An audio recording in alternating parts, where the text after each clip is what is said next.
A quiet welcome to Restful Historian.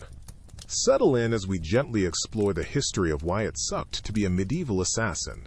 Before we begin, if you find value in these stories, perhaps take a quiet moment to like the video and subscribe. It helps others find the channel. You can also let me know in the comments where you're listening from and the time. It's always fascinating to see our quiet community grow around the world. Now find a comfortable position.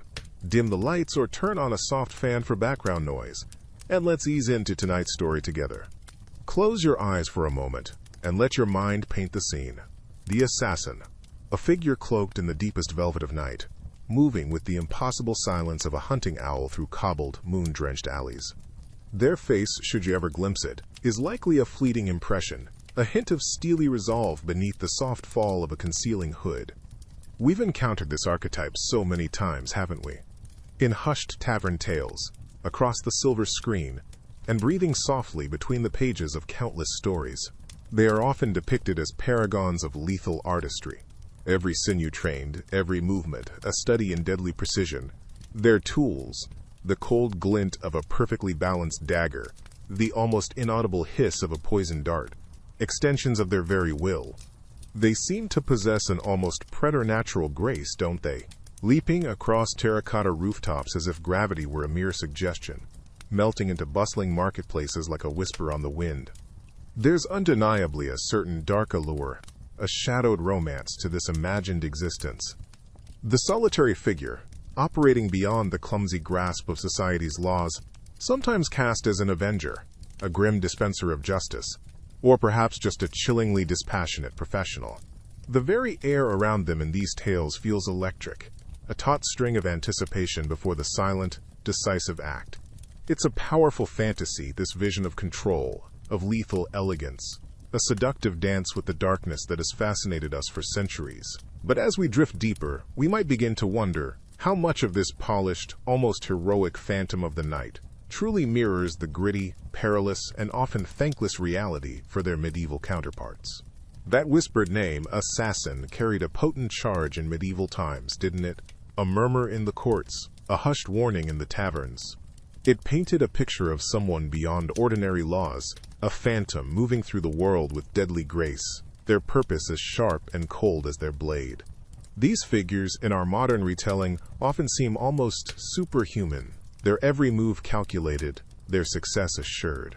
They are the dark heroes, the ultimate problem solvers for those with coin and a grudge, their very existence a thrill. But let's gently pull back the curtain on that shadowy stage. The reality, as it so often is, was likely far less glamorous, far more steeped in a quiet, pervasive dread. That whispered name, while perhaps inspiring fear in others, would have been a heavy cloak for the individual to wear, a secret that clung to them like damp wool, isolating them, making every interaction, every shared glance, a potential risk. The thrill of the hunt, if it ever truly existed beyond the initial adrenaline, was probably quickly overshadowed by the cold, constant companion of paranoia, a shadow that never left their side. Imagine, if you will, not the grand moonlit chase across rooftops so often depicted, but the countless hours spent in far less poetic locales. Perhaps a cramped, flea-ridden room overlooking a muddy, rutted street, the air thick with the smell of unwashed bodies and stale beer drifting up from the inn below. Or a cold, damp ditch, hidden from view on the edge of an encampment, the silence broken only by the rustling of unseen creatures in the undergrowth and the anxious, insistent thumping of your own heart. The chilling reality was often just that, literally chilling, damp, and profoundly lonely. This wasn't a life of daring spectacle, but one of attrition, of waiting, of nerves stretched taut like a bowstring for days, even weeks, on end, hoping your grim moment would finally arrive. And even if that moment did arrive, bringing with it the grim satisfaction of a task completed, the release was fleeting. Because beyond the physical discomforts and the endless waiting, there was a far heavier burden, the suffocating cloak of secrecy. This wasn't a garment you could simply take off at the end of the day. It was woven into the very fabric of your being, a constant, chilling companion. Every word you spoke, every glance you exchanged, had to be measured, filtered through layers of deception. Imagine trying to build any kind of genuine connection, a friendship, perhaps even love, when your true purpose, your very identity, must remain a shadowed secret. Who could you trust? A friendly face in a tavern might be an informant. A shared confidence could become a death sentence. The warmth of human company, something so vital, would always be tinged with suspicion, a potential vulnerability. You might share a drink, a meal, even a laugh, but a part of you would always remain separate, watchful, an outsider looking in. This pervasive secrecy meant that true peace was an elusive dream. Even in moments of quiet solitude, the mind could never fully rest. Every creak of a floorboard, every unexpected knock at the door, could send a jolt of adrenaline, a fresh wave of anxiety. The weight of what you knew, what you had done, and what you might still have to do pressed down relentlessly. It was a lonely, shadowed path, where the greatest skill was not the swift strike of a blade, but the silent, lifelong endurance of a secret self. That constant vigilance, that unending isolation, it paints a stark picture, doesn't it? A far cry from the romanticized images of shadowy brotherhoods and secret lairs we often see, perhaps in flickering firelight tales. The truth, as it so often is in history, is a touch more grim, a little less cinematic. The idea of a well-funded, highly organized assassins' guild operating across medieval Europe, with membership cards and perhaps even a pension plan, is largely a captivating fantasy, a whisper born more of fiction than cold, hard fact. For most who walked this perilous, solitary road, there were no grand halls lined with ancient tapestries, no wise mentors passing down arcane secrets in hushed tones, no gleaming headquarters hidden in plain sight. Instead, imagine the path chosen, or rather forced upon someone. Perhaps you were a soldier, your skills in warfare suddenly obsolete, your lord casting you aside like a dented, rust-flecked helmet. Or maybe you were a peasant, the dirt permanently etched into the lines of your hands, your family's bellies swollen with hunger, the promise of a few tarnished silver coins for a single, terrible act, the only flickering candle against an encroaching darkness. It could be a debt, a crushing weight, too deep to ever repay through the sweat of honest toil, the creditor's veiled threat hanging heavier than any executioner's axe, its shadow chilling your every waking moment. Or perhaps coercion, a powerful figure holding something precious hostage, your loved ones, your own precarious life, twisting your arm until your will snapped, forcing your hand into a deed your soul recoiled from. There was rarely a choice, not a real one. It wasn't a glamorous career path. It was more often a desperate stumble into a dead end, a last resort when all other doors had slammed shut with a hollow thud, their echoes fading into the indifferent silence of a harsh, unyielding world. No contracts written in eloquent script under a knowing moon, just a furtive, fearful whisper in a muddy, reeking alleyway, the clink of ill-gotten coins cold and heavy against a trembling palm, and the ever-present bitter taste of what you had become, or what you were about to do. That bitter taste often mingled with the lingering dust of the road, the grime of a life spent on the very fringes, a cold film on everything you touched. Imagine, for a moment, who these individuals often were. Not cunning masterminds born to the shadows, nor disciples of some arcane, murderous art. More likely, they were someone whose name no one bothered to remember, someone whose absence from a village or a hovel would barely ripple the surface of daily life. Like a stone dropped into a vast, uncaring ocean, they were the loose threads of society's tapestry, easily plucked, easily discarded. Perhaps you were a farmer whose meager land had failed one too many times, the dry earth cracking like your own chapped hands, the scent of dust and despair replacing the once hopeful smell of freshly turned soil.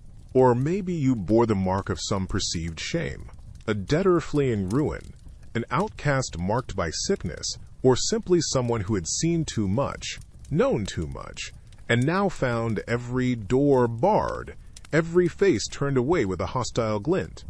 The chill of ostracization was a constant companion, seeping into your bones deeper than any winter wind, a gnawing emptiness in the pit of your stomach that no amount of thin gruel could ever fill. For these souls, drifting in the cold margins of existence, the whisper in that reeking alley wasn't a grand temptation to darkness, but perhaps the only discernible sound in a world that had otherwise fallen silent to their plight. It was a choice, if you could even call it that, between a slow, anonymous fade into starvation and oblivion, or a single, violent act that might, just might, offer a fleeting reprieve, a few more coins, another squalid meal. Their qualifications weren't specialized skill or ruthless training, but a profound, hollow emptiness where hope used to reside, and a willingness born of having absolutely nothing left to lose. The world had already taken so much. What was one more shadow, one more stain on a soul already so heavily burdened? But not all shadows were cast by choice, however desperate. Many were pushed, not pulled, into the chilling embrace of this life, their will not so much surrendered as methodically dismantled. Imagine, for a moment, the cold, damp stone of a dungeon cell pressing against your back, the air heavy with the scent of stale fear and human misery. A jailer's key rasps in the lock, not for your release, but for an offer. A grim trade, your remaining, wretched life for a specific, violent service. The alternative? The slow rot of the dungeon, or the swift, impersonal justice of the executioner. It's hardly a choice at all, more a desperate grab at a different kind of oblivion. Or perhaps the chains weren't iron, but the invisible yet equally binding shackles of debt.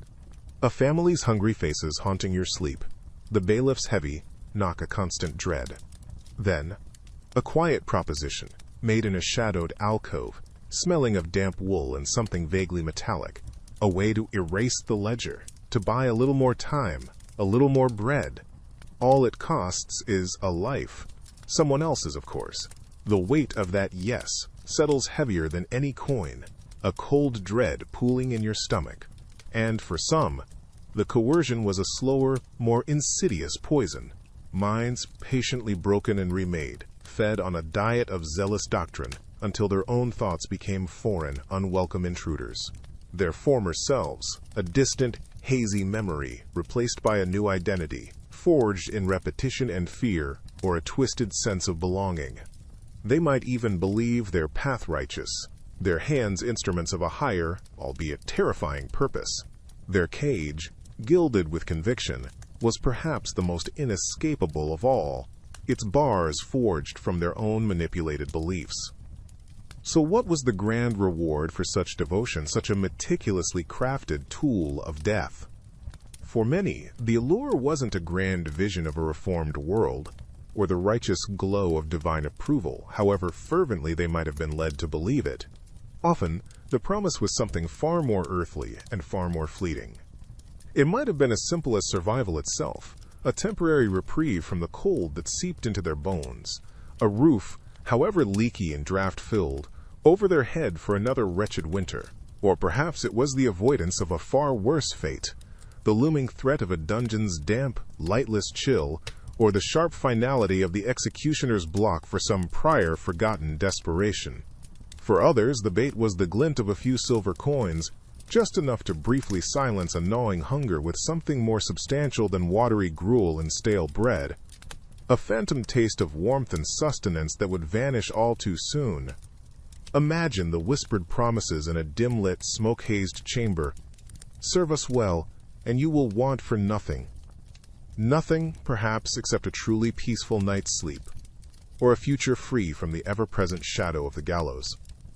The power offered was rarely true influence, rarely a seat at any table. It was the brutal, ugly power to extinguish a life, a power that left them more isolated, more feared, and ultimately more disposable. Any status gained was terrifyingly precarious. built on a foundation of blood and secrecy, easily washed away by the next political tide, or the simple, cold whim of a nervous master. The grand tapestry of power they were supposedly weaving a thread into, they were merely the needle, sharp, anonymous, and utterly replaceable, leaving behind only a tiny, bloody hole before being discarded. And being so replaceable, so utterly a tool, it brings us to a quieter, perhaps sadder, truth. For many who walked this perilous path, the notion of choice was a bitter jest. It wasn't a career fair they attended, no neatly inked applications for Royal Dagger Wielder Third Class. More often, the journey into this life was a slow, creeping inevitability, a cold tide pulling them under. Imagine, for a moment, the biting wind whistling through the cracks of a hovel, the gnawing emptiness in your belly, or the heavy, desperate gaze of a family you can no longer provide for. Perhaps a crushing debt, its weight like stones in your pocket, or a rare, unfortunate skill with a blade that caught the eye of someone who saw not talent, but a pawn. The offer, when it came, likely wasn't presented on velvet, but whispered in a shadowed alley, the words carrying the chill of inevitability, the faint, metallic scent of old blood perhaps clinging to the speaker's cloak. Once entangled, the threads of this life wove a tight net. There was rarely a notice period you could tender, no farewell feast for the retiring assassin. To even think of leaving was to acknowledge the dangerous weight of the secrets you carried, secrets that could unravel powerful tapestries, secrets that made you a loose end, far too risky to leave untied. The choice, then, wasn't truly a choice at all. It was a path with walls that grew higher and closer with every quiet, bloody step. The only visible exit often being the same grim door you opened for others. So how did one even learn to navigate these treacherous corridors, to become proficient in such a final, somber craft?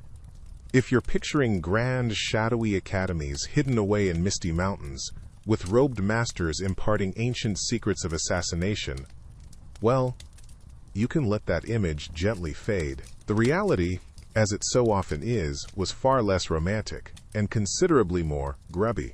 There were no entrance exams, no carefully curated curriculum, no graduation ceremonies under a blood moon. Instead, your training, if it could even be called that, was likely a harsh, informal apprenticeship of necessity. Imagine learning to move like smoke, not in a polished dojo, but through the stinking, narrow alleyways of a medieval city, dodging refuse and the night watch.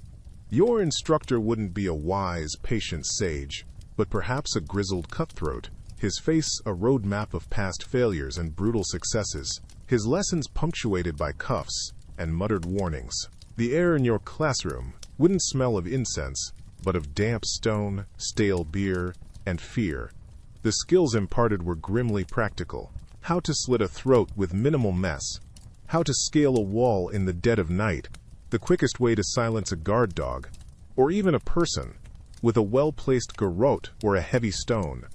There was no artistry discussed, no philosophy of the blade, only the cold, hard calculus of survival, and effective, quiet lethality. Each lesson learned was likely etched into you through repetition, through near misses, or through the chilling example of someone else's fatal mistake.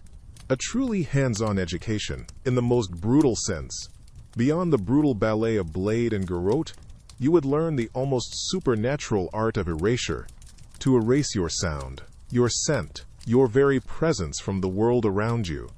Imagine, for a moment, spending countless hours perfecting the way your leather-soled boot meets a stone floor, seeking that perfect pressure point contact that makes no whisper of your passing. The air itself would feel different, each current a potential carrier of your scent, each shadow a fleeting ally or a betraying space. You'd learn the language of silence, broken only by the thud of your own carefully controlled heart. Then came the lessons in monumental patience, a stillness that bordered on the inhuman. You would observe. Not for minutes, or even hours, but potentially for days, weeks. From a concealed perch, perhaps smelling the damp earth and decaying leaves around you, you'd watch the monotonous, predictable dance of life in your target's sphere. The guard who always paused to scratch his chin at the third toll of the bell, the cook who emptied slops at dawn, the flicker of a specific candle extinguished at the same hour each night.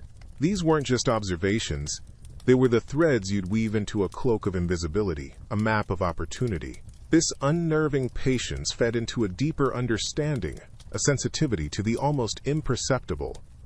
The way a floorboard sagged just so, the faint, almost sweet scent of fear sweat on a door handle, the scrape of a key in a lock that was just a fraction too loud. These tiny, unnoticed details were the breadcrumbs leading you through the maze, the quiet murmurs of a building revealing its secrets, its vulnerabilities. The world itself became a text, and you, its most unwilling, most meticulous reader, deciphering the pathways to its hidden heart. And when you finally stood before that hidden heart, that vulnerable core you'd so carefully deciphered, what instruments lay at your disposal? Forget the gleaming specialized tools of whispered legend, the kind that vanish into sleeves or deliver death with a silent sigh. Your primary companion was likely a simple dagger, perhaps little more than a common eating knife, its edge laboriously whetted on a rough stone until it held a grudging sharpness. It wasn't an extension of your will, perfectly balanced and silent. It was a chunk of metal, cold and unyielding in your grip, prone to slipping in a sweaty palm, its point perhaps even dulled from prying open a stubborn crate earlier that week. Then there were the poisons, those treacherous allies. These weren't the sophisticated compounds of a master alchemist, instantly effective and untraceable. More often, they were crude herbal concoctions, bitter and unreliable, their recipes passed down through hushed, uncertain whispers. Would it induce a swift slumber, or a night of agonizing, telltale sickness? The line was dangerously thin. You might spend weeks, even months, observing, only for your carefully administered potion to result in little more than a bad stomachache for your target, and a very precarious situation for yourself. Or perhaps, in a desperate moment, your weapon was simply what came to hand. A heavy candlestick snatched from a table, a length of coarse rope, even a strategically loosened roof tile sent tumbling with a prayer. The silent, graceful dance of death portrayed in stories was a far cry from this grim reality. The elegance of fiction was a distant dream. The truth was often a fumbling, brutal, and deeply uncertain affair. But beyond the fumbled attempts and the visceral, messy reality of the act itself lay a deeper, quieter kind of attrition. This wasn't about the sharpness of a blade or the potency of a poison, but the slow, relentless erosion of something within you. The hardening of the heart wasn't a single dramatic event. It was a gradual accretion, like layers of dust settling in a long-abandoned room, until the original surface was entirely obscured, leaving behind a dull, unfeeling veneer. You might recall, in the dim recesses of your mind, a time before, a time when the sight of suffering, perhaps even that of an animal at the local butcher's, might have caused a flicker of unease, a tightening in your chest. But the path of an assassin, or indeed many roles steeped in medieval violence, was often paved with deliberate, repeated exposure. Perhaps it began with the guttural cries from the abattoir becoming a daily soundtrack to your youth, the coppery, metallic tang of blood, a permanent fixture in the air you breathed, clinging to the back of your throat. Or maybe it was the public spectacles, the hangings and dismemberments, where the crowd's roar and the wet thud of the executioner's axe became just another part of the urban soundscape, as mundane as the ringing of church bells. Each such encounter, each forced witnessing, was like a small stone dropped into a still pond. At first, ripples of discomfort, but eventually, the pond just accepts the stones, becoming shallower, murkier, its reflective quality lost. Empathy, that tender human connection, was a dangerous luxury, a vulnerability to be meticulously, almost surgically, excised. What replaced it was a cold, functional calm, a chilling resolve that allowed one to view a human life not as a story filled with hopes and fears, but as an obstacle, a problem to be solved with brutal, detached efficiency. The world became less vibrant, perhaps, stripped of its warmer hues, but undeniably more straightforward in its grim calculus. This grim calculus, this stark view of the world, wasn't honed in sun-dappled courtyards practicing graceful swordplay, nor in shadowy dojos mastering silent, acrobatic takedowns. Forget the romantic notion of a nimble figure dancing across moonlit rooftops, a whisper in the night. The true schooling of a medieval assassin, if one could even call it that, was a brutal, unglamorous curriculum in raw endurance. It was less about the art of the kill and far more about the art of simply surviving long enough, and in wretched enough conditions, to reach the moment of the kill. Imagine for a moment that your training ground is the biting wind lashing across a barren moor, your classroom the gnawing emptiness in your stomach that stretches for days, not mere hours. Your lessons are delivered by the chill that seeps into your very bones from the damp earth, where you attempt to steal a few moments of fitful sleep, by the relentless, maddening itch of lice, the dull, throbbing ache of infected wounds left to fester without aid. The air you breathe is thick with the acrid stench of unwashed bodies, animal waste from muddy trackways, and the ever-present, faintly sweet aroma of decay that clings to impoverished medieval life. This wasn't about finesse. It was about becoming intimately familiar with suffering, learning to push through pain that would make others falter, to simply keep going. The skills truly cultivated were those of a shadow that could persist, not through superhuman agility, but by blending into the dregs of society, by appearing so utterly unremarkable, so beaten down by the harshness of life, that no one would spare you a second glance. Any proficiency with a blade or a garrote was utterly secondary to the ability to march for countless days on little more than stale, gritty bread and suspiciously cloudy water. It was about the capacity to lie hidden for hours in a freezing ditch, shivering uncontrollably but silently, or to withstand a casual, brutal beating without revealing your true deadly purpose. Elegance, you see, was a distant dream, a luxury for others. Endurance was the grim, unyielding bedrock of your bleak existence. And when that endurance brought you, finally, to your mark, what then? No gleaming, jewel-hilted sword awaited your practiced grasp. More often, your steadfast companion was the humble dagger. Simple utilitarian steel, its weight familiar, cold against your palm even through a worn, sweat-stained leather grip. This wasn't the swift, clean artistry of a duelist's blade, celebrated in song. This was an instrument of desperate, close-quarters work, intimate and utterly unforgiving. Imagine, if you will, the scene. Not a grand, echoing hall, but a cramped, refuse-strewn alley, or a dim, smoky tavern corner. The air hangs heavy, thick, with the scent of stale beer, wood smoke, and unwashed bodies. Your target, perhaps alerted by a floorboard groaning under your cautious weight, or a shadow that flickers just a little too unnaturally, turns. There's no room for finesse here, no elegant parries or dramatic flourishes. It's a clumsy, brutal dance in the near dark. The dagger, should it find its intended home, meets not with the satisfying chink of romantic legend, but with a sickening, dull thud. You'd feel the tearing of coarse wool or linen, then the sickening give of flesh beneath. The desperate strength of your opponent, their sudden, animal panic, becomes a palpable wave washing over you in the suffocating closeness. The sounds are muffled, ugly.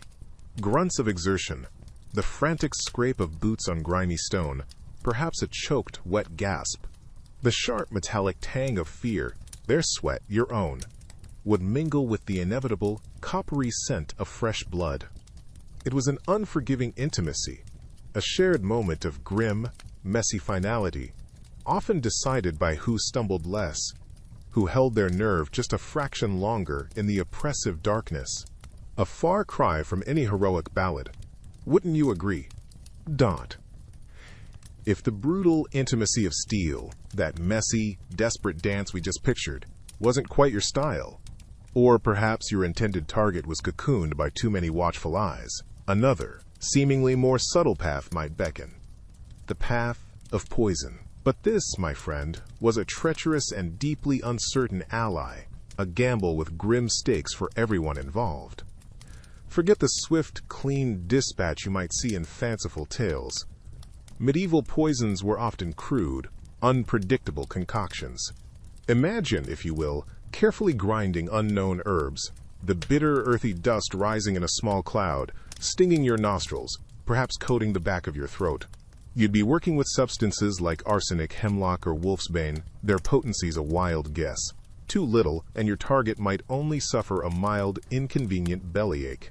Too much, and the game could be up for you too. A careless touch, an inhaled particle, turning the weapon back on its wielder. The acrid, sometimes sickly sweet scent of your brew might cling to you, a damning perfume. And for the victim, their end was rarely peaceful. It was often a slow, agonizing descent into misery. Violent purges, racking cramps, a burning thirst, delirium, days, sometimes weeks, of suffering. The poisoner might never even be sure their concoction was the true cause, as illness was so common. A chilling thought, to unleash such suffering with so little certainty of the desired outcome, or your own safety. Beyond the uncertainties of poison, the medieval assassin's toolkit was often alarmingly bare. Forget the sleek, specialized instruments you might imagine, honed to a deadly perfection. The reality was far grittier, far more immediate. More often than not, the weapon of choice was simply the weapon of opportunity, plucked from the very fabric of the environment with a desperate hope it would suffice. Picture it, the chilling dampness of a crumbling castle wall. Your hand closes around a loose stone, its surface rough and cold against your palm, surprisingly heavy. Or perhaps it's a length of forgotten rope, coarse fibers scratching your skin as you test its strength, its original purpose long lost. Even a heavy piece of timber, a discarded tool, or a stout branch wrenched from a nearby tree could become an instrument of lethal intent, splintered wood promising a brutal, bludgeoning end. This wasn't the mark of a master craftsman of death, but rather the grim signature of desperation. There were no hidden compartments filled with exotic blades, no silent crossbows engineered for a perfect shot. Instead, there was the cold calculation of what was available, what was heavy enough, sharp enough, or strong enough to get the grim job done, often in a messy, up-close, and deeply personal struggle. The environment itself became your unwilling accomplice, offering up its mundane objects for profoundly violent acts. So the tools of the trade were often brutally simple, perhaps a sharpened piece of farm equipment or a sturdy length of wood. But even these rudimentary items became a source of constant gnawing anxiety. There were no specially tailored coats with hidden sheaths, no ingenious trick compartments in a satchel. Imagine trying to conceal even a modest dagger, its cold metal, a stark contrast to the rough, homespun fabric of your tunic, always threatening to shift, to catch, to reveal itself with an ill-timed glint of light or an awkward bulge. Every fold of cloth, every strap of a meager belt became a potential point of betrayal. A length of strong cord, so useful for so many nefarious purposes, couldn't just be carried openly without raising unwelcome questions. Was it for binding a wayward animal, or for binding unsuspecting limbs? The ambiguity was a thin veil, easily torn aside by a suspicious gaze. You might find yourself walking with an unnatural stiffness, a forced casualness that screamed louder than any confession, acutely aware of the weight or the shape of the forbidden object pressed against your body. And discovery, well, discovery wasn't a matter of a stern talking to and a confiscation. It was the end. A quick, brutal trial, if you were lucky enough to even get one, followed by an even quicker, more brutal execution. The terror of that outcome must have been a constant companion, a cold dread that seeped into the very marrow of your bones, making every creak of a floorboard, every unexpected shout in the street, a potential harbinger of doom. Sleeping soundly? Probably not an option when your life depended on a loose stitch holding true. But let's imagine for a moment you somehow navigated those treacherous waters. The deed done, the target silenced, your heart still thrumming like a trapped bird against your ribs. Your relief, however, would be a fragile thing, easily shattered. Because now, you had to deal with your employer. These weren't your average disgruntled townsfolk with a minor grievance. Oh no. Think of powerful figures, cloaked in velvet and shadows. A ruthless baron with eyes as cold as his stone fortress. Or perhaps a high-ranking clergyman whose silken words could mask the sharpest of intentions. Their piety a convenient veil. You might be summoned to a private chamber, the air heavy with the scent of old tapestries and expensive, cloying incense, a stark contrast to the metallic tang of fear and exertion that still clung to you. There, across a heavy, polished oak table, your patron would sit. Their gratitude, if offered at all, might feel as thin as watered wine, a fleeting warmth before the inevitable chill of suspicion returned. Their promises, perhaps delivered in a voice too smooth, too controlled, might glitter invitingly, but a cold knot would likely tighten in your stomach. After all, you were now a loose end, a walking, breathing complication in their meticulously crafted tapestry of power. And who tidies up loose ends better than those who created them? They held all the cards, these patrons of the shadows, their hands adorned with heavy rings that seemed to gleam with unspoken threats. They could pay you, yes, with a clinking purse of coins that felt heavy with more than just metal. Heavy with secrets, with risk. But they could just as easily decide that your silence was best guaranteed by a more permanent, less conversational solution. Your life, already lived on a knife's edge, now dangled by the whim of someone who likely saw you as little more than a blood-stained tool, useful for a time, but ultimately, dangerously, disposable. A truly restful thought to ponder as you drift off, isn't it? That cold truth of your disposability would settle in your bones, a permanent chill long after the coins were spent. And then, perhaps in the dead of night, a new summons. No grand strategy meetings for you, no parchment scrolls detailing every nuance of your quarry. Instead, you might receive your instructions whispered in a shadowy, reeking alleyway, the messenger's face deliberately obscured by a deep hood, their voice a low, toneless murmur, easily lost to the damp, clinging air. Perhaps a crudely drawn map, pressed into your palm, smudged with grime. A man, of some standing, frequents the old tannery after dusk. He carries a distinct limp. Ensure he troubles us no more. That might be the sum total of your briefing. A distinct limp. In a sprawling, dimly lit medieval city, teeming with the injured, the infirm, the simply weary from a life of hard labor. It's a perilously vague identifier. Ensure he troubles us no more. A chillingly polite euphemism, a silken phrase veiling a task that left no room for misinterpretation, and certainly no room for error.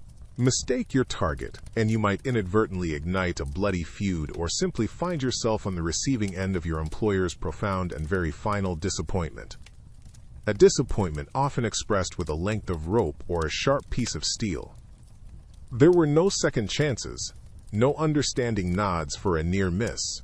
Failure meant, at best, being hunted by the target's furious kin, every shadow a potential threat, every slammed door a jolt to your already frayed nerves. At worst, your own patrons, fearing exposure or simply disgusted by your incompetence, would quietly arrange for your own swift, unceremonious disappearance. A final, fatal severance package for a job poorly done. The weight of such vague commands, tied to such absolute consequences, must have been a constant, cold companion, a knot in the pit of your stomach that never quite uncoiled. And before you could even contemplate the act itself, before you even knew precisely or where or shustry when, came the equally crushing weight of finding out. Information, in those shadowed centuries, wasn't neatly cataloged or instantly accessible. It was a slippery, dangerous commodity, often bought with coin that might as well have been stained with blood, or coaxed from lips loose with cheap ale in the smoky, reeking confines of a dockside tavern, or a crowded, anonymous market square. Imagine yourself there, for a moment, not as a warrior, but as a listener, a shadow among shadows.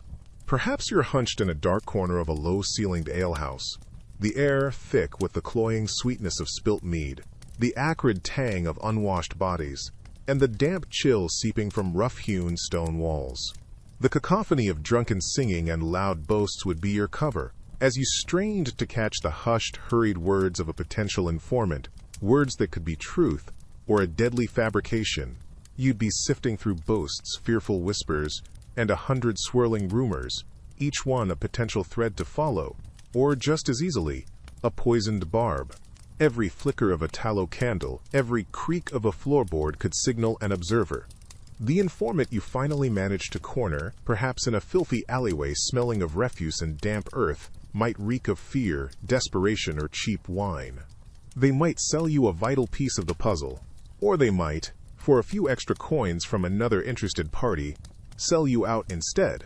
Trust was a phantom, a luxury you could never truly afford. Every scrap of news, every crudely drawn map on a stained piece of parchment had to be weighed, cross-referenced in your mind against other half-truths, all while maintaining an air of utter, casual indifference. The price for misinterpreting a whisper, for believing the wrong desperate soul, was often your own life, long before you ever even glimpsed your intended target. And so, after all that skullduggery, after navigating the treacherous currents of whispers and lies, let's imagine you've succeeded. The deed is done. A life extinguished, perhaps messily, perhaps with a chilling quiet, the echoes of it fading into the damp night air. You wipe the metaphorical or literal blood from your hands and turn your thoughts to the promised reward. The sack of silver, the parcel of land, the reason you waded through this river of filth and danger in the first place. But here, the shadows often deepened, and the ground beneath your feet grew even more treacherous. That hefty pouch of coins, so vividly described by your employer, so eagerly anticipated, it might shrink dramatically upon delivery, its clink a hollow echo of the promised sum, if it appeared at all. Promises, like cheap ale, often turn sour. Perhaps your noble patron suddenly developed a convenient amnesia regarding your agreement, their memory as fleeting as morning mist. Or they might decide your services, in retrospect, were not quite worth the agreed-upon king's ransom, offering instead a pittance that felt like a final insult. More commonly, and far more chillingly, you, the instrument of their ambition, became the final loose end. A witness to their darkest machinations, a living testament to their ruthlessness. Why pay a skilled killer who knows your secrets, who has seen the blood on your gold, when a much cheaper, less complicated solution presented itself? Another blade in a darkened alleyway, a swift arrow from an unseen bow, or a poisoned cup from a seemingly friendly hand. There was no guild to protect your interests, no court to hear your grievances. You were a ghost in their ledgers, easily erased. The only severance package you were likely to receive was a swift, silent journey to the afterlife, courtesy of the very hand that once offered that glittering, elusive payment. A truly thankless profession, wouldn't you agree? And part of that thanklessness, that sheer, soul-crushing grind, came long before any daggers were drawn or poisons prepared. It began with the watching. Endless, tedious, fearful watching. Imagine, if you will, your new temporary home. A cramped, forgotten alcove smelling faintly of mildew and old stone, or perhaps a precarious perch, high in the dusty cobweb-laced rafters of a bustling inn stable. The ammonia tang of horse urine, a constant, sharp companion to the dull thud of hooves on straw below. From this uncomfortable vantage point, days bleed into one another with an almost unbearable sameness. The sun traces its slow arc across the sky, its passage marked only by the shifting shadows in the courtyard, by the changing cries of street vendors, the fishmonger in the morning, the pieman in the afternoon. You observe your target. You learn the exact minute the portly merchant waddles out for his morning air, the specific guard who is always asleep at his post after the midday meal, the way the servant girl nervously glances over her shoulder before slipping out the back gate. These are the tiny, mundane threads of a life you must unravel, committing each to a memory already strained by the gnawing anxiety. The boredom is a physical weight, pressing down on you, making your eyelids heavy, a siren song luring you to disastrous inattention. You might idly count the cobbles in the street, or the repetitive pattern of bricks in a facing wall, anything to anchor your drifting mind. Yet, sleep is a luxury you can ill afford, a betrayal of your deadly purpose. Every rustle of leaves, every distant dog bark, every unexpected footstep approaching your hiding place could be the one that exposes you. The fear is a cold, persistent hum beneath the surface of the mind-numbing routine, a constant reminder that your own life hangs by the thinnest of threads, just as precariously as your target's.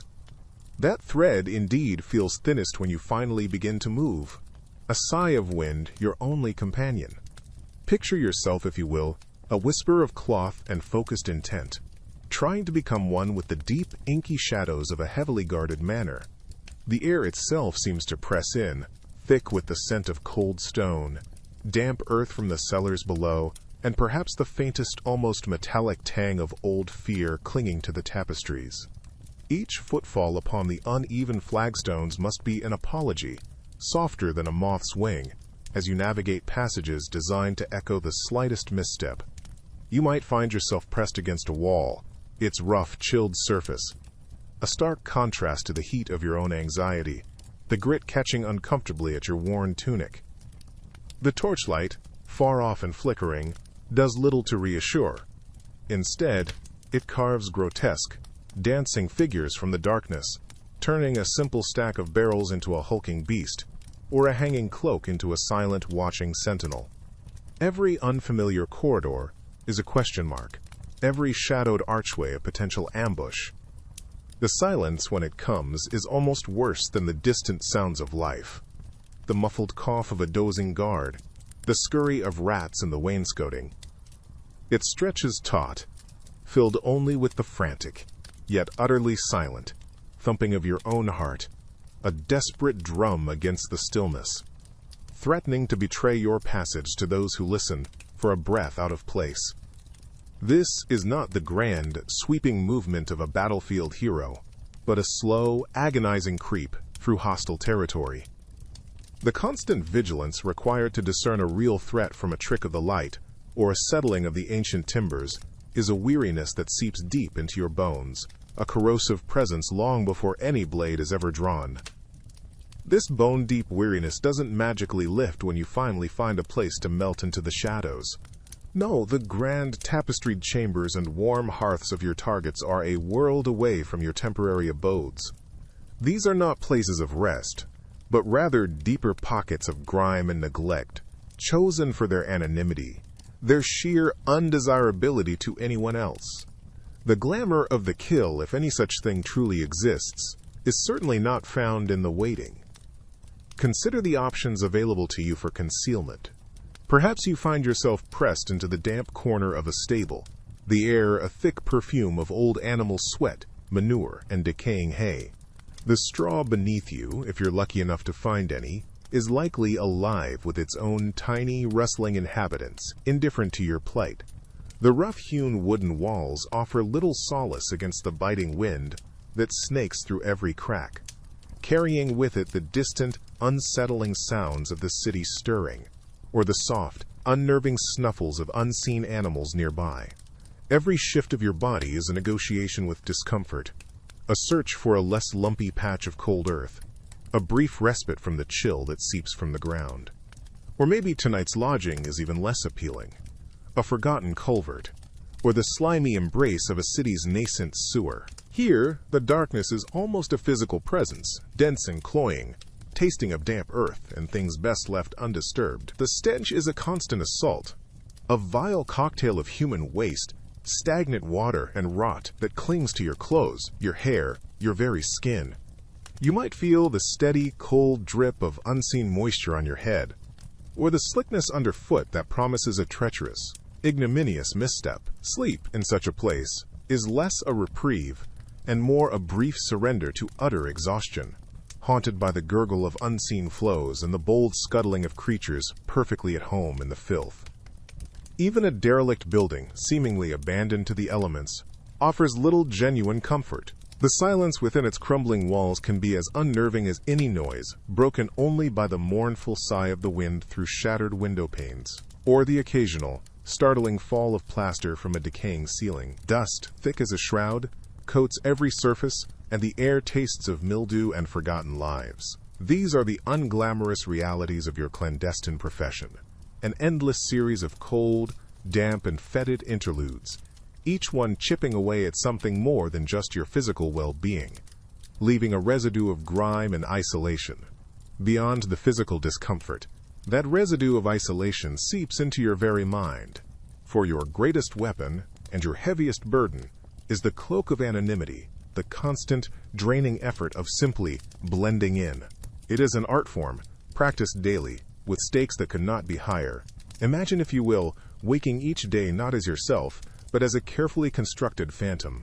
A bland merchant, perhaps, your face set in an expression of mild disinterest, your voice adopting the flat, unremarkable tones of a man who sells wool and wishes only for a fair price.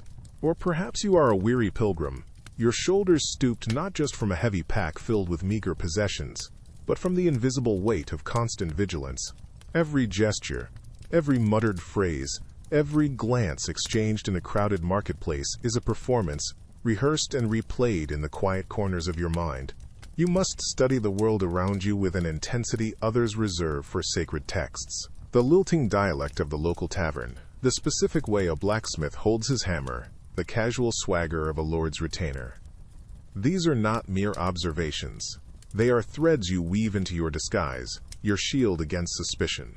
The slightest misstep, a forgotten detail in your fabricated backstory, an accent that wavers for a moment too long under unexpected questioning, could unravel everything.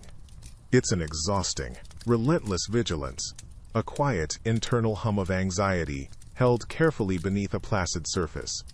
This constant masquerade isn't just about deceiving those around you. It's a slow, insidious erosion of who you truly are. Each borrowed mannerism, each feigned emotion, each false smile can feel like it's chipping away at your own reflection, until the face that stares back from a darkened window pane or a still puddle is almost a stranger's.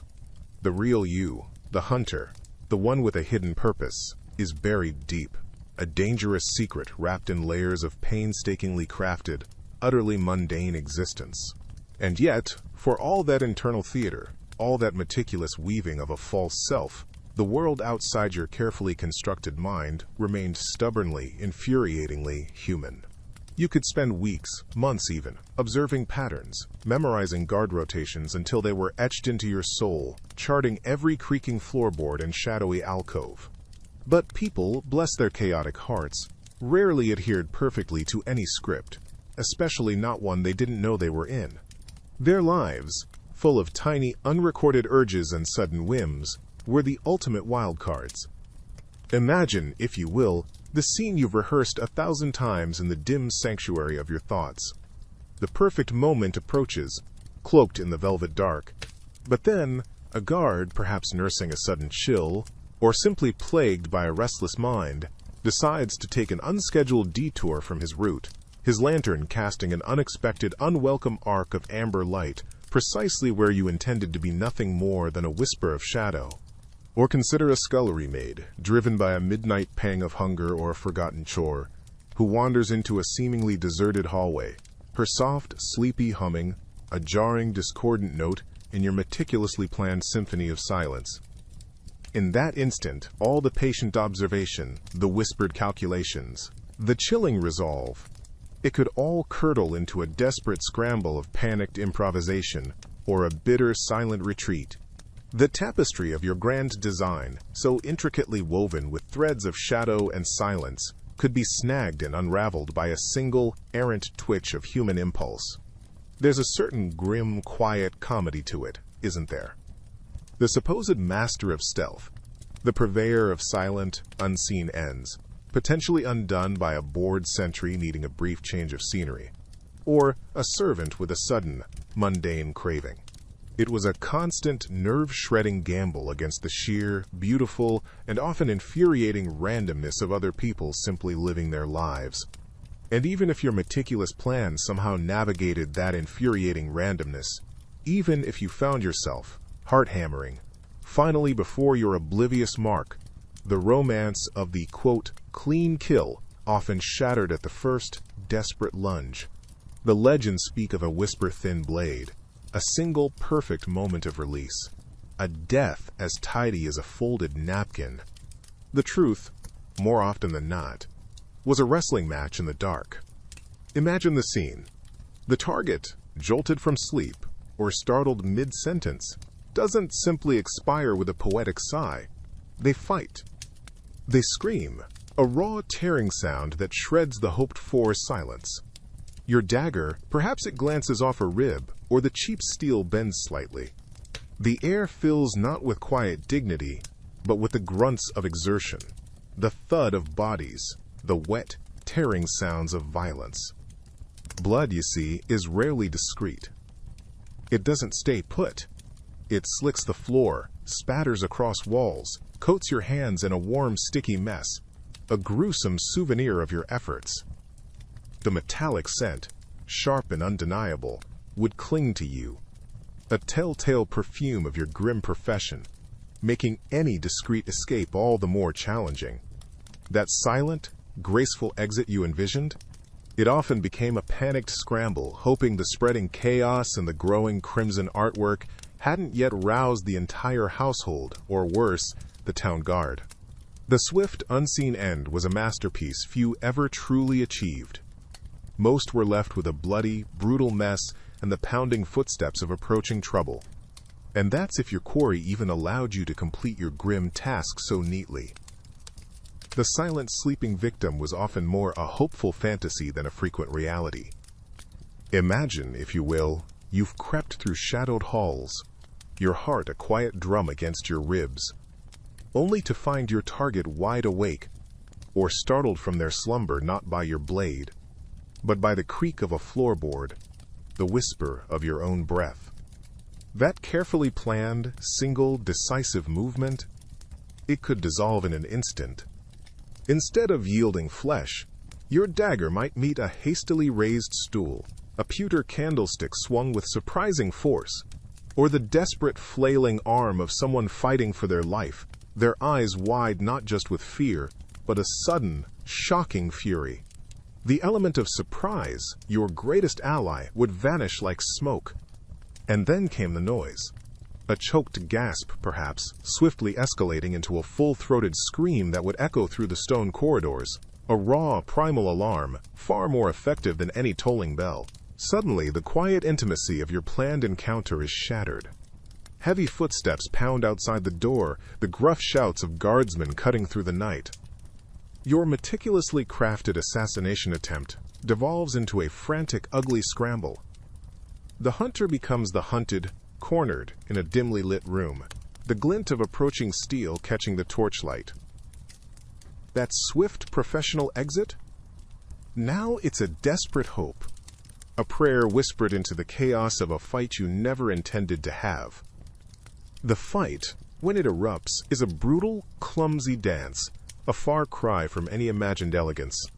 Gone is the silent grace, replaced by the harsh symphony of survival, the jarring clang of desperate steel, the grunts of exertion, the hot, acrid breath of fear, yours and theirs.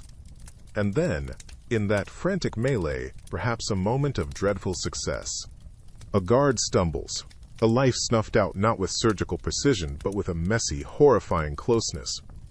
This isn't the detached act you might have rehearsed in the shadows. This is intimate. You see the widening surprise in their eyes, a sudden, stark understanding before the light just vacates. A small, wet sound, a choked gasp, might be the last earthly noise they make.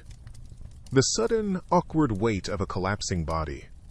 The unexpected warmth that seeps onto your hands, the thick, coppery tang that invades your senses, clinging to the back of your throat. It's a chilling, brutal intimacy, a stark tableau of cause and irreversible effect. This is the part they don't sing about in heroic ballads, the part that doesn't make it into the whispered legends of shadowy guilds. It's a memory that sears itself into your mind's eye, replaying unbidden in the quiet, lonely hours before dawn, the sudden, profound stillness where a life, full of its own stories and sorrows, just was. The almost bewildered, slack-jawed expression on a face you might, in another, kinder world, have shared a quiet drink with.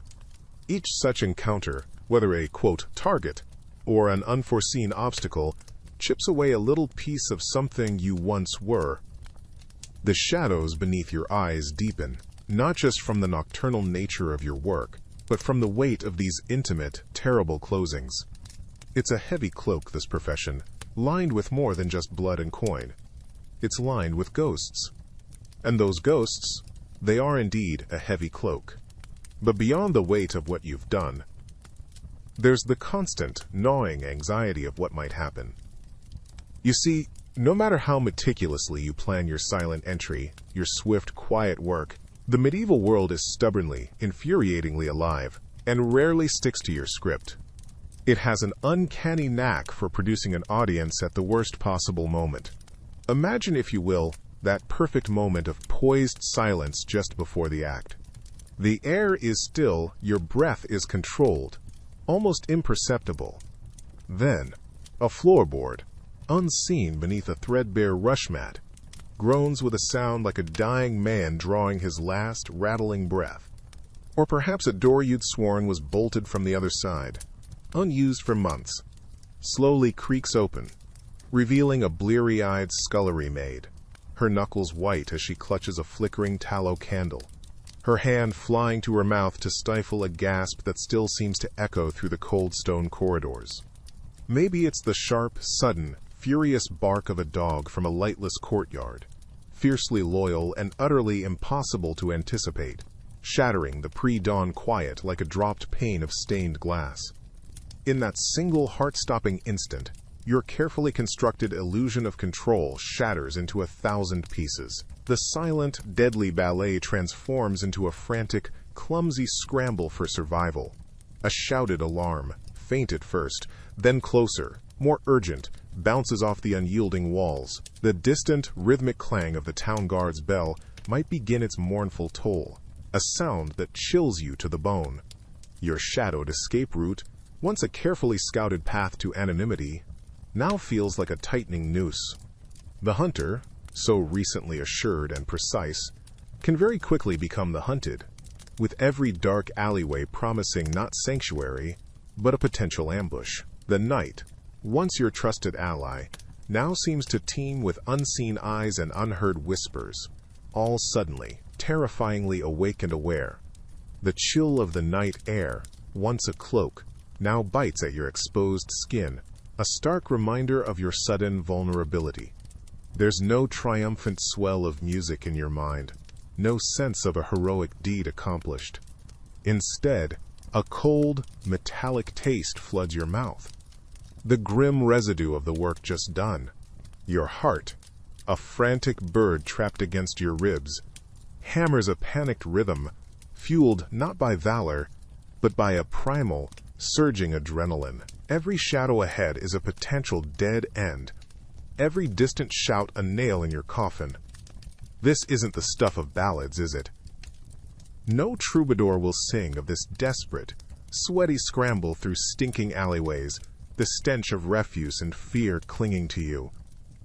The only reward for a task perfectly executed is the desperate hope of seeing another dawn, a dawn that feels impossibly distant. Your mind, moments ago a razor of focus on the target, is now a maelstrom of calculations.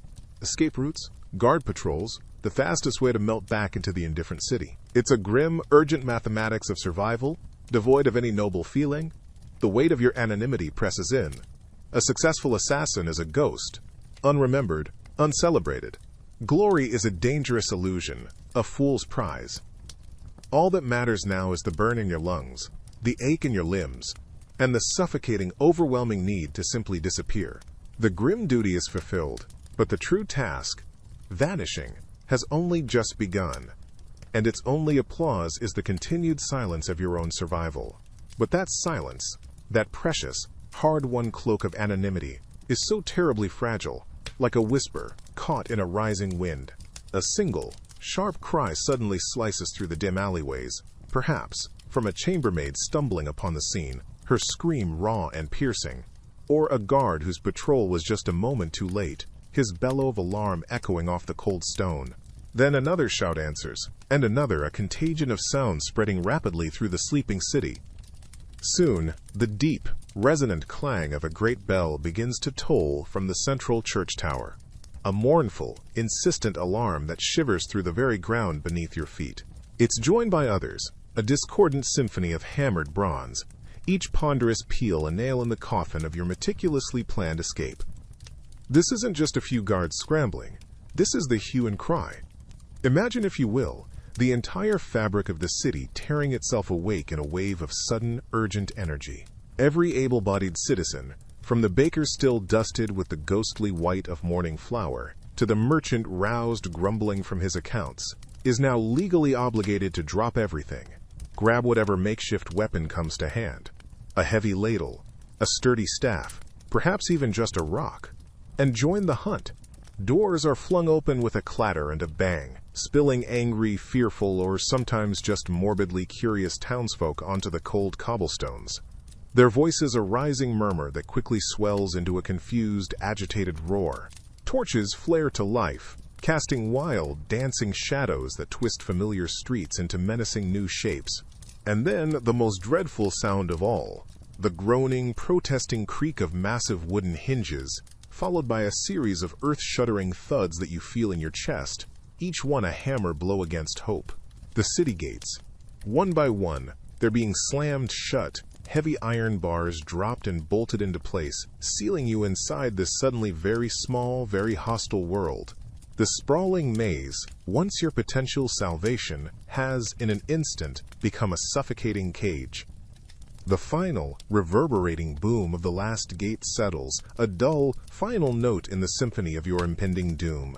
Silence, for a breath, then the chaos redoubles. The narrow streets, slick with refuse and evening damp, are no longer pathways to freedom, but intricate veins in a tightening net. You try to melt into the surging, panicked crowds, but their terror is a clumsy, buffeting tide, pushing you, exposing you.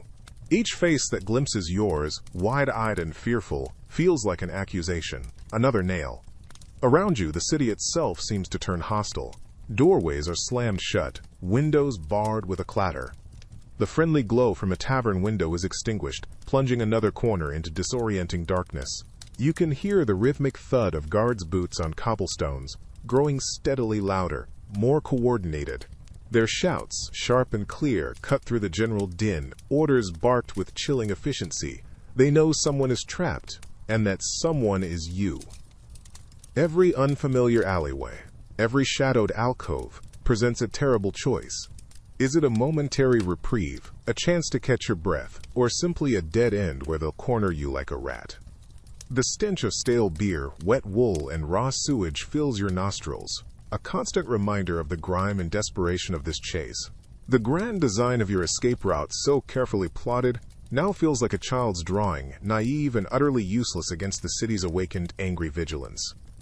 The sound of pursuit, though perhaps now more distant, still echoes in your mind, a relentless thrumming against your temples. But another sensation is making itself known, a sharper, more insistent claim on your attention. Perhaps it's a burning throb in your arm, where a guard's lucky halberd strike grazed flesh, or the grinding ache in your ankle from that desperate leap over a market stall.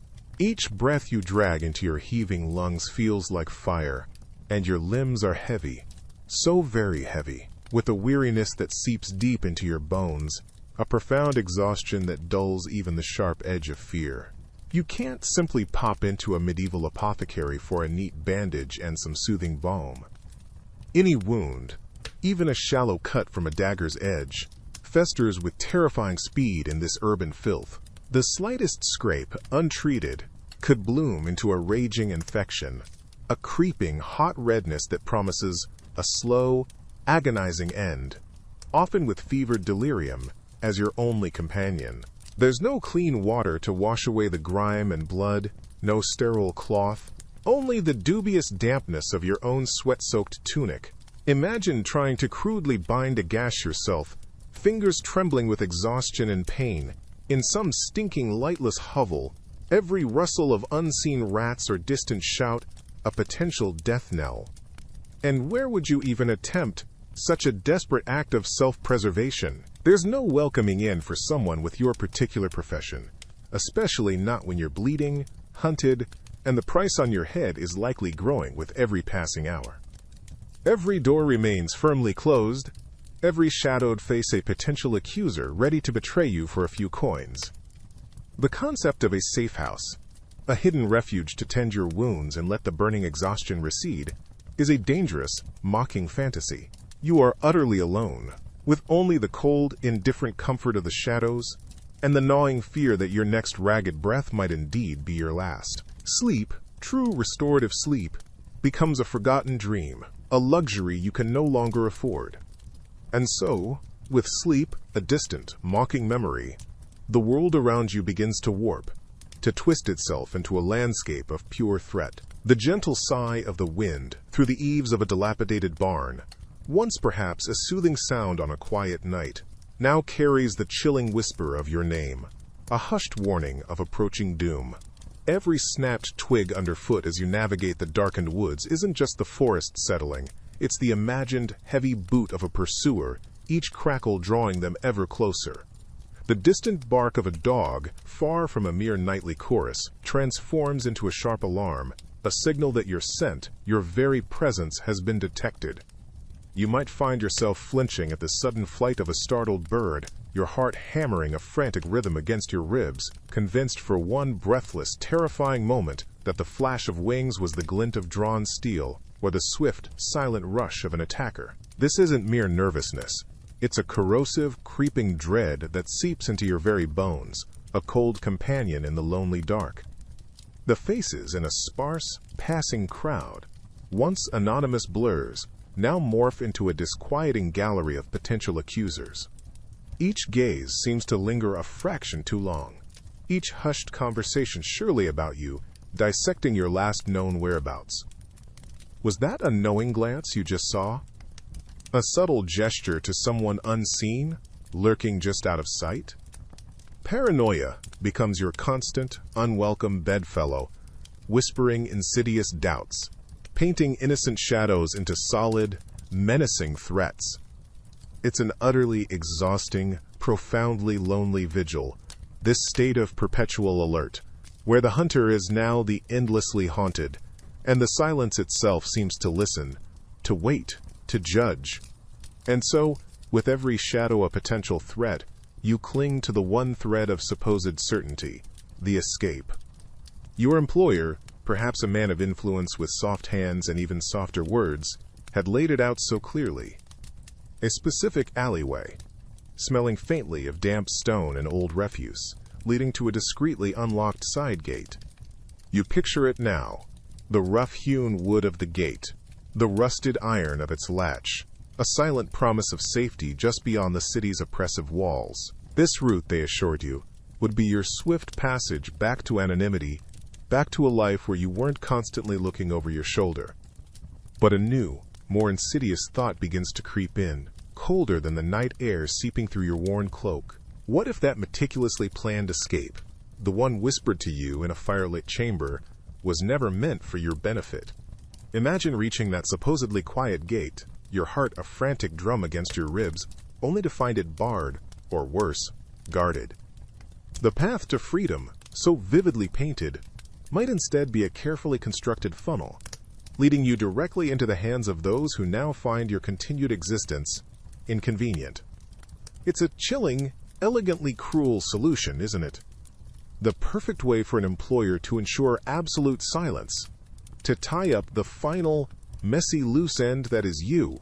The payment for your grim services might not have been the pouch of coins you briefly held, but a one-way journey into oblivion, orchestrated by the very hand that hired you. In this treacherous game, loyalty is a fragile currency, easily debased, and the ultimate trap is often baited with the sweetest promises of escape. Your silence, after all, is far more valuable than your service, once the deed is done. But let's imagine for a moment that you were one of the lucky few. Or perhaps unlucky, depending on your perspective. You outwitted your employer, slipped through their nets, and found yourself alive. Yet, the silence you were meant to embody, or be silenced by, now echoes in a different, more personal chamber, the confines of your own mind. The deed, once committed with cold precision, or perhaps desperate haste, doesn't simply fade away like a footprint in the drying mud. No, it clings. It clings with the tenacity of a dark stain on your worn tunic, one that no amount of harsh lye soap or fervent scrubbing can truly erase from the fabric of your memory. The flickering torchlight as it caught a strained, unsuspecting face, the sudden sharp glint of polished steel in the gloom, the soft, almost gentle sigh, or the wet, tearing sound that accompanied the end of a life. These impressions replay themselves. They arrive unbidden, unwelcome, especially in the quiet hours, when the world outside is hushed and your own thoughts grow deafeningly loud. You might see that face again, just for a fleeting second, in the shifting shadows cast by a guttering candle, or perhaps staring back at you from the surface of a dark cup of ale. Sleep, that sweet balm craved by weary bodies and troubled souls, offers little genuine solace. Instead, it often becomes a cruel stage for more vivid, more grotesque performances of your past deeds. Dreams might twist the events, magnifying the horror, replaying moments with an agonizing, distorted slowness, night after relentless night. The cold sweat clinging to your skin, the frantic, rabbit-like thumping of your heart against your ribs, the silent scream caught in your throat. These become your unwelcome nocturnal companions. This, then, was another profound misery of the assassin's life. The crushing weight of what was done, a heavy cloak woven from strands of memory and regret, worn day and night, with no real hope of ever shrugging it off. And for carrying this immense, invisible burden, this cloak of dread and sleepless nights, what was the earthly reward? You might imagine chests overflowing with glittering gold, the kind of riches that could buy not just silence, but perhaps a new life far away, under a different sky, free from the whispers and the judging eyes. The truth, however, was often a far more bitter and considerably lighter purse. Consider the clandestine exchange. A life extinguished, a future irrevocably erased, for what tangible return? Perhaps a small, greasy leather pouch, its drawstring stiff, pressed into your palm in some dimly lit, refuse-strewn back alley, the scent of stale beer and damp earth clinging to the air. The coins inside, if they even materialized in the quantity vaguely promised, would feel strangely cold, almost unnaturally heavy in your grip, each one tainted by its bloody origin. A handful of tarnished silver, maybe a few dull copper pieces, rarely the king's ransom whispered about in those initial, shadowy negotiations. Promises like candle flames in a draught were easily extinguished in these circles. This meager sum, this blood-stained pittance, was the supposed recompense for such a profound act. It wouldn't buy you peace of mind, nor could it truly wash the stains from your conscience, no matter how fervently you scrubbed your hands until they were raw. Each coin was a cold, hard reminder, a tangible piece of the darkness you now carried within you. It was hardly enough to soothe a troubled sleep, let alone build a new, untainted life free from the shadows that clung to you like a second, chilling skin, always there, always felt. And those shadows, the ones that clung so tightly, weren't just woven from guilt, from the memory of your grim work. No, they often carried a far more immediate, more chilling threat, a cold whisper at the edge of your hearing. Your employer, the one who handed over that meager, blood-stained purse, now held a new, dangerous secret, your very existence. You were the final loose end, the living, breathing proof of a deed they desperately wished to bury. And in the tangled, treacherous webs of medieval power and whispered ambition, loose ends had a particularly nasty habit of being snipped, permanently and without ceremony. So sleep, if it dared to visit you at all, would be a shallow, restless affair. Each creak of the inn's ancient floorboards, each distant shout echoing through the darkened, narrow streets, might not be the usual city symphony. It could be them. The sudden silence in a crowded market, the too intense gaze of a passerby, the unexpected generosity of a stranger offering a drink at the smoky tavern. Their smile might hide a glint of steel, their wine a faster, quieter poison than any you yourself might have expertly delivered. The price of your silence wasn't just paid to you in coin. It was a looming debt your employer might decide to collect from you, with fatal interest, ensuring their own peace of mind by irrevocably ending yours. A rather grim sort of severance package, wouldn't you agree? The very air itself would feel thick with unspoken possibilities, each unfamiliar shadow a potential harbinger of your own unceremonious, and likely lonely, end. Beyond the chilling prospect of your former employer deciding your continued existence was a loose thread, an even wider, more insidious net of potential discovery stretched across your days and nights. It wasn't just them, you see. Perhaps a stable hand, polishing brass in the fading light, caught a glimpse of your cloaked figure slipping away from the Baron's manor. your face briefly illuminated by a stray moonbeam. Or scullery maid, her hands chapped and red from lye, overheard a hushed, panicked conversation, piecing together fragments of your grim purpose from discarded whispers. These threads, however gossamer thin, could unravel your carefully constructed anonymity with a single, unfortunate tug. Imagine, if you will, attempting to find solace in life's small comforts, the rough warmth of a new woolen cloak, the fleeting sweetness of a stolen apple. But every unfamiliar face in the crowded marketplace could feel like an accuser, their eyes lingering a moment too long. Every shared glance becomes a chilling question of recognition.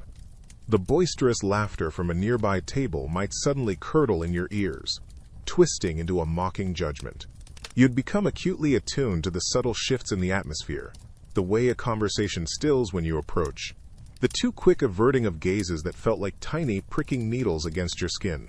Even the quiet moments, the pre-dawn stillness would grow heavy, pregnant with unspoken suspicions, the air thick with the ghosts of your actions. This constant, gnawing vigilance would become your shadow, a companion you never invited, but could never truly shake. Sleep itself might offer little genuine respite, your dreams perhaps replaying the glint of steel, the startled eyes, the echoing silence that followed.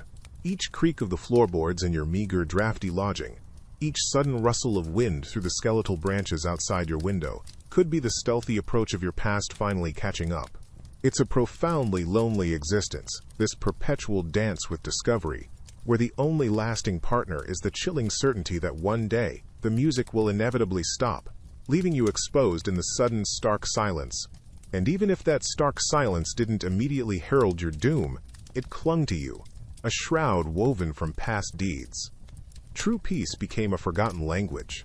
You might find a new town, a different name, perhaps even a mundane trade to mask your history, but the quiet moments were never truly quiet. Your senses remained perpetually sharpened, not by choice, but by a grim necessity born from the understanding that someone, somewhere, might hold a grudge sharper than any blade. Imagine trying to enjoy a simple tankard of ale in a bustling tavern, the air thick with the smell of wood smoke and spilled drink. Each burst of laughter from a nearby table, each newcomer stepping through the rough-hewn doorway, would trigger a subtle, exhausting scan. A friendly gesture from a stranger? A potential trap? An unexpected kindness? A test? The trust you might have once offered freely was now a locked vault, the key long since lost in the shadows of your former life. Sleep, when it came, was often shallow, a restless sea where the faces of your victims might drift, or the sounds of pursuit echoed just beyond waking. This constant, gnawing vigilance wasn't just about physical survival. It was a slow erosion of the soul. There was no genuine respite, no corner of your mind where you could simply shuffle, where the phantom taste of stale fear didn't linger.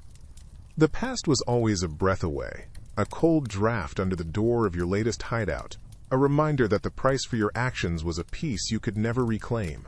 It was a life lived perpetually looking over your shoulder, listening for the footfall that was always, inevitably, just behind you, ensuring no true rest could ever be found. Beyond the gnawing vigilance, the constant looking over your shoulder, there lay an even deeper, colder chasm, the profound silence of a life lived utterly alone. The assassin's path was one trodden in solitude, each footstep echoing in an empty corridor of their own making. Friendships, those easy comforts of a shared glance or a quiet, knowing smile, were luxuries you could ill afford, dangerous threads that could unravel everything. Imagine standing at the edge of a bustling town square, the air thick with the aroma of baking bread and the murmur of ordinary lives unfolding. You might observe the laughter, the casual touches, the animated chatter, but you are a ghost at this feast, unseen, unheard, forever on the periphery. The weight of your secrets, heavy as a shroud, was yours alone to bear. There was no trusted confidant to unburden your soul to, no warm hand to clasp in the quiet, desolate hours before dawn, when the ghosts of your deeds might whisper most insistently. Every potential connection was a risk, every shared word a possible betrayal. The simple human warmth of belonging, of being truly seen and accepted for who you are, not what you do, was a distant, almost forgotten sensation, like a half-remembered song whose melody you can no longer quite recall. Your only companions were the cold steel of your tools and the ever-present shadows, loyal in their silence, but offering no comfort against the chill that settled deep within your bones. This isolation wasn't merely a byproduct of the profession. It was a core component, a slow, creeping frost that touched every aspect of your being, ensuring that even if you survived the blade or the noose, a part of you had already withered away. And that deep internal chill found its constant echo in the world around you. Shelter, for someone like you, was rarely a choice, more a desperate claim staked on whatever squalid corner society had overlooked. Imagine trying to find rest huddled in a crumbling, forgotten outbuilding, the wind whistling through gaps in the rotted wood, carrying with it the scent of mildew and damp earth. Perhaps it was a damp archway, the cold stone seeping into your bones, or a precarious loft in a stable, the air thick with the smell of animals and their waste. Your bed? A pile of scratchy, bug-infested straw, where sleep, when it came, was shallow, punctuated by the scuttling of unseen creatures and the ever-present fear of discovery. Then there was the matter of sustenance, a daily, grinding concern that overshadowed even the most intricate of plots. The coin you earned, often stained and ill-gotten, bought little comfort. More often, it was scavenged scraps, a heel of bread, so stale it might crack a tooth, a thin, lukewarm gruel, barely more than gritty water. You might nurse a piece of dried, stringy meat for days, its taste growing ever more rank, a constant, metallic reminder of decay. The sweetness of fresh fruit, the warmth of a properly cooked meal, these were luxuries belonging to another life, another world entirely. Your stomach was a hollow ache, a constant companion in your solitude, more faithful than any human. This wasn't just discomfort, it was a relentless sapping of strength, a slow, gnawing hunger that dulled the senses and frayed the nerves. How could precision and patience, the assassin's virtues, truly flourish in a body so poorly mended, so constantly besieged by basic want? And if hunger didn't break your body, what happened when it truly fractured? A fall from a shadowed rooftop, a misjudged leap across a murky canal, even a simple stumble on uneven cobbles could mean a broken bone, a torn ligament. There would be no royal physician rushing to your side, no clean bandages or soothing balms readily available. You might, if you were exceptionally fortunate and exceptionally desperate, seek out a village healer, one whose knowledge was often a precarious patchwork of ancient folklore and, frankly, dubious remedies. But an assassin, by the very nature of their clandestine work, generally avoided drawing such direct attention. More often, you'd be left entirely to your own devices, isolated with your agony. A cut, perhaps from a rusted blade or a jagged piece of stone, could fester with terrifying speed in the filth of the medieval world. Imagine the insistent throb, the fierce heat radiating from a limb as the skin around the wound turned an angry, bruised red, then perhaps a sickly, ominous yellow-green. There were no antibiotics, no true understanding of germ theory to combat the invisible invaders. A simple scratch in this unforgiving reality could, and often did, blossom into a slow, agonizing infection, your own body becoming a painful battleground against a relentless, unseen enemy. The air around your hidden cot might grow heavy with the faint, sweet, cloying scent of your own decay, a grim perfume that signaled your body's losing battle. Sleep, if it deigned to visit, would be a fitful, shallow thing, haunted by fever dreams and the chilling, creeping certainty of your decline. Each day would find you a little weaker, a little more isolated, a little further from any hope of recovery. This wasn't the swift, perhaps even romanticized end of a blade in the dark that you might have envisioned for others. Instead, it was a drawn-out, undignified surrender to pain and putrescence. Your own body, once the finely honed instrument of your deadly trade, would betray you in the most mundane yet profoundly horrifying of ways. But the betrayal wasn't solely physical. Long before your limbs grew heavy or your breath short, your own mind, your very essence, was likely undergoing its own quiet siege, a slow unwinding of the self within. The life of an assassin, shrouded as it was in layers of necessary deceit, was a masterclass in self-effacement. Each secret you guarded, each false identity you donned like a borrowed cloak, was a tiny thread pulled from the tapestry of your own soul, leaving it a little thinner, a little more transparent with every passing year. The constant proximity to violence, the grim intimacy of ending a life, would inevitably etch itself onto your psyche. Perhaps you grew numb, the faces of your targets blurring into an indistinct, sorrowful gallery in the shadowed corners of your mind. Or maybe they remained cruelly sharp, their final expressions replaying in the quiet pre-dawn hours, a silent, spectral audience to your deepening solitude. Empathy, that soft, often inconvenient flicker of shared humanity, would have to be systematically dulled or even excised. What took its place? A hard, polished emptiness, perhaps, or a profound, bone-deep weariness with the world and its endless, bloody disputes. The necessary isolation, the chilling understanding that genuine connection was a fatal vulnerability, would begin to chew at the edges of your sanity.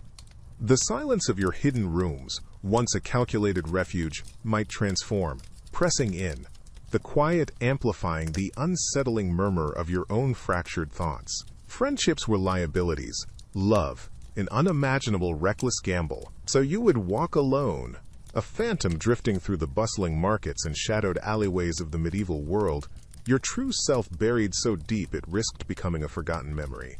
The chilling certainty, then, wasn't just of eventual physical decay, but of a soul slowly, inexorably fading to gray.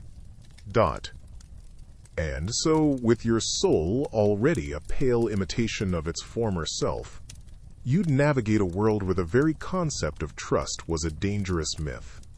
A folk tale told to children but utterly alien to your reality. It wasn't simply that you chose to be alone.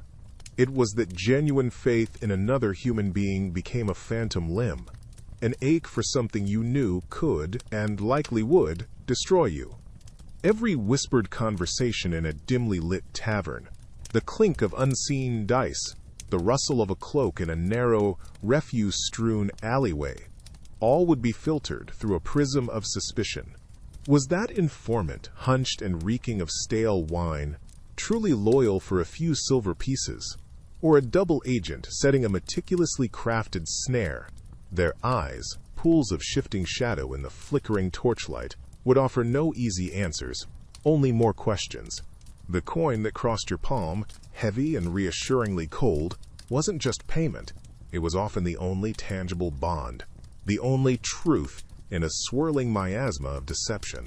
Your employers, whether cloaked in the silks of nobility or the rough wool of a wealthy merchant, were perhaps the most precarious pieces on this treacherous board. They hired you for your proficiency in betrayal and death. What then would stop them from applying that same chilling, dispassionate logic to you once your purpose was served? Your knowledge too great a burden, your continued existence an inconvenient loose end, even the rare, fleeting camaraderie with another shadow dweller, someone who understood the grim poetry of your craft, would be tainted.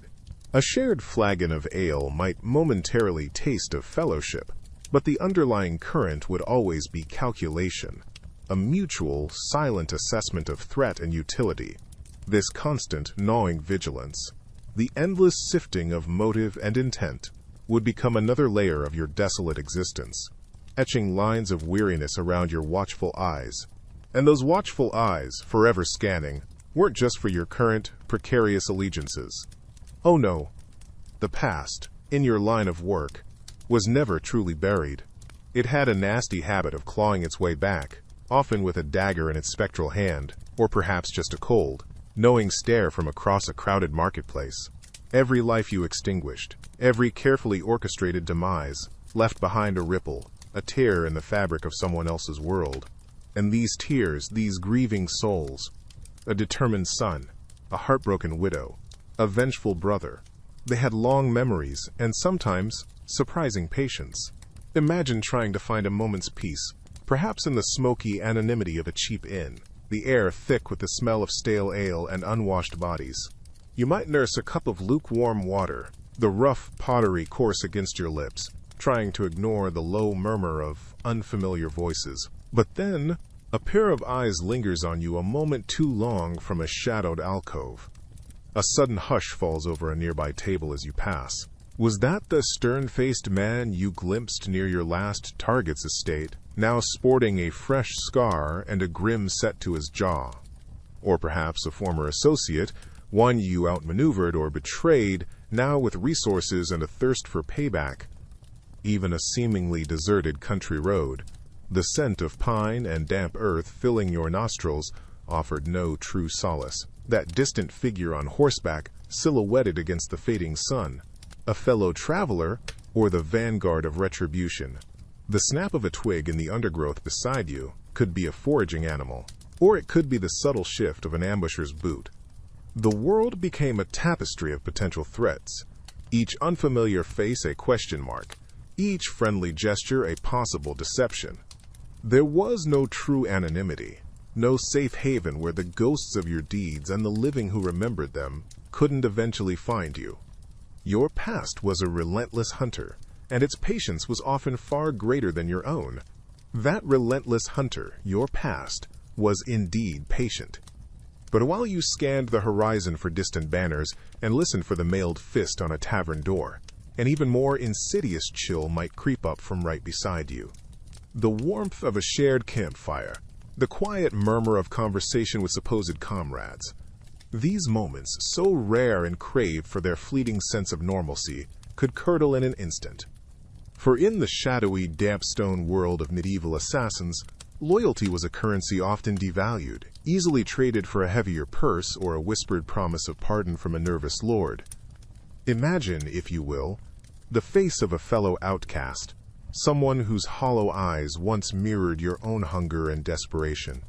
Perhaps you've shared stale, gritty bread and whispered escape routes in the back of stench-filled stables. But desperation, as you knew, is a fickle companion. A bounty on your head, even a modest one, offered through hushed channels, could suddenly make their own precarious future look a little brighter, their own skin a little safer. Or consider the supposed brotherhood you once belonged to, men bound by shared risk and whispered oaths. Old scores, shifting allegiances within the group, or simply the gnawing fear that you knew too much. Any of these could turn a brother in arms into the one who ensures you don't wake from your sleep, not in a chaotic street fight, but in the supposed sanctuary of your shared drafty hovel. And then, of course, there was your employer. The very noble or wealthy merchant, or even on occasion the conflicted clergyman who sought your particular silent talents. Once your grim task was complete, you became a loose end, a living, breathing reminder of their darkest deeds, a secret they could no longer fully control. Their gratitude, if it ever truly existed, could be as fleeting as morning mist on a cold river, replaced by a chillingly pragmatic calculation. The hand that once pressed coins into your palm might be the same one that penned your death warrant, delivered perhaps by a new, eager operative, someone very much like you once were. The circle of betrayal could be cruelly, quietly complete. And so, the wheel turned, grinding slowly but with an inevitable certainty. Even if your former employer didn't decide your continued existence was an unacceptable risk, the life you led was a constant, intimate dance with death, a shadow that clung closer than your own well-worn cloak. You knew, didn't you, in those rare, quiet moments between assignments, the ones filled with the scent of stale ale or the damp earth of a hidden camp, that a peaceful old age, a warm bed surrounded by softly murmuring loved ones, was a story meant for other people, not for you. Your end was far more likely to mirror your grim trade, swift, brutal, and utterly unceremonious. Imagine it, not as some grand valorous final battle sung by bards, but perhaps a sudden, sharp pain in a dimly lit, refuse-strewn alleyway, the coppery, metallic taste of fear, and your own blood mingling on your tongue. Or maybe it's the chilling, heart-stopping realization that the hunter has finally, irrevocably, become the hunted on a lonely forest path, the sharp snap of a dry twig under an unseen foot the only overture to your sudden demise. The cold, indifferent steel of a blade, unceremoniously thrust, or the unseen, crushing blow from behind, these were the familiar tools of your craft, now turned upon you with a terrible final irony. There would be no gentle fading into the light, no whispered farewells from grieving kin. Just the rough, unforgiving ground beneath you, the indifferent, star-dusted sky above, and then an encompassing silence. Your name, if ever truly known beyond a few hushed circles, would be forgotten. Your deeds dissolving like morning mist in the wind. A grim, anonymous footnote in someone else's bloody, ambitious history. And so, the silence that enveloped you would stretch into eternity. There would be no meticulously carved headstone, no somber procession to mark your passing. Your final resting place, if you were afforded one at all beyond the jaws of scavenging creatures, would likely be a shallow, hastily dug pit, far from hallowed ground. Perhaps a patch of rough, untended earth at a desolate crossroads, or a forgotten corner of a barren field, the soil disturbed just enough to hide what remained. Imagine the scent of damp clay, cool and cloying, the only incense at your burial. The only sounds would be the sighing of the wind through coarse grasses, or the distant cry of a carrion bird already circling. No tearful eulogies, no whispered prayers to speed your soul. Just the quiet, methodical work of someone keen to erase your presence from the world as swiftly and completely as possible. Your tools, your secrets, your very identity, interred with you, or perhaps scattered, becoming meaningless fragments. Over seasons, even this crude grave would settle and fade. Wildflowers, indifferent to the story beneath, might bloom and wither. Winter snows would blanket the spot, and spring rains would wash it smooth, until nothing remained to mark where a life, however shadowy, had ended. Your name, a whisper lost to the breeze. Your story, a blank page in the vast, uncaring annals of time. Never to be read, never to be known. Just another secret the earth kept, and kept well. But perhaps your story didn't end so quietly, so anonymously, beneath the wildflowers. Perhaps the earth wasn't quite ready to claim you without one final, cruel twist of fate. For the life of an assassin, steeped in secrets and sudden violence, rarely offered a peaceful retirement, a gentle fading into obscurity. No, for many, the true horror was not solely in the act of killing, but in the eventual, chilling realization that they too were marked. Every shadow you once used as a cloak could now conceal another, just as skilled, just as determined. The creak of a floorboard in your own meager lodgings, once ignored, might now send a jolt of cold dread through your veins. Was it the wind?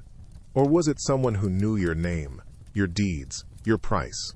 The scent of unfamiliar pipe smoke, drifting from a dark alley, the too intense gaze of a stranger in the market. Suddenly, the world became a tapestry, woven with potential threats, each thread a possible snare. Imagine the bitter taste of that irony. You, who moved like a whisper to deliver death, now straining your ears for the faintest sign of your own demise. The subtle scrape of leather on cobblestone, the distant, too sharp cry of a night bird. The skills you honed to perfection, the silent step, the quick glance, the knowledge of poisons and blades, now served only to sharpen your own terror as you recognize the telltale signs of a hunter in the patterns of the world around you. It's a grim sort of poetry, isn't it? To become a mirror image of your own victims. The pursuer, pursued. The dispenser of endings, now acutely aware that your own could arrive at any moment, unbidden, delivered by hands as stained as yours. Perhaps a rival, eager to claim your reputation or territory. Or maybe a former client, deciding your knowledge was too great a liability. A loose end that needed tidying. The reasons, in the end, hardly mattered. The fear, unlike a quick blade, would have been a slow companion, a constant, gnawing presence, a bitter draught you were forced to sip each day, never knowing which drink would be your last. That fear of a client turning on you wasn't just paranoia. It was a grim occupational hazard, because, in the cold, hard calculus of power, you were rarely seen as a person, more like a very specific, very sharp, and ultimately very disposable tool, picked up for a singular, unpleasant task and then, all too often, cast aside when your utility had run its course. Your life, in their eyes, was a currency spent for their ambition. Imagine for a moment the typical exchange. Perhaps a clandestine meeting in a dimly lit tavern backroom, the air thick with the smell of stale ale and unvoiced intentions. A pouch, heavy with coins, slides across a rough wooden table. Your payment, yes, but also a stark reminder of the impersonal nature of the transaction. There were no pleasantries beyond the necessary, no camaraderie. You were a weapon, pointed and fired. Once the target was struck, the weapon itself often became a liability. The powerful who hired you valued silence and deniability above all else. Your knowledge, your very existence after the deed, could be a dangerous thread leading back to them. This constant awareness of your own disposability must have been a heavy cloak to wear, a chilling companion to the shadows you inhabited. So there was no loyalty to be expected, no gratitude beyond the clink of silver. You were a specialist in endings, and it was a cruel irony that your own could be so callously orchestrated by those whose bidding you had just completed. A grim severance package indeed for a job so thoroughly done. Beyond the chilling indifference of your employers, there was another, perhaps even more potent kind of fear at play. The terror you deliberately cultivated in others. Imagine the ripples of dread that preceded your rumored arrival in a town or castle. A whisper of your supposed presence, perhaps your guild's sigil found innocuously placed, could curdle the wine in a lord's goblet, silence the most raucous laughter in a firelit hall. Nobles would abruptly double their guards, their nights transforming into a tense vigil, each rustle of tapestry, every creak of an ancient floorboard, potentially heralding your silent approach. But this potent fear you wielded, this weapon of psychological warfare, was a truly double-edged sword, wasn't it?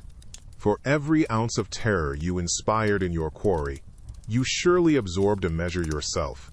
You became the very embodiment of paranoia for your targets, a creeping shadow in their periphery, but you also had to live it, breathe it, day in and suffocating night out. Every unfamiliar face glimpsed in a bustling market square, every lingering gaze from across a dimly lit tavern, every unexpected knock at your own humble door, if you even dared to have one that felt like a safe haven, could be retribution. It could be a rival from a competing faction, a vengeful relative of a past target whose life you extinguished, or, as we've touched upon, those very same employers deciding your continued existence was now a liability greater than your deadly skill. The shadows you moved through, your supposed allies, were not just your hunting ground. They were also your constant silent threat, a cold companion whispering of dangers unseen. To be a purveyor of the final, terrifying surprise, yet to live with the constant, gnawing anxiety that such a surprise might, at any given moment, be visited upon you. A grim symmetry, really. The profound silence you brought to others was a peace you could never truly enjoy yourself. Always listening for the faintest footstep, the misplaced breath that might signal your own unceremonious end. And so, that chilling, ever-present fear you lived with, that gnawing anxiety, tends to soften with time. Not for you, of course, but in the memories of those who came after.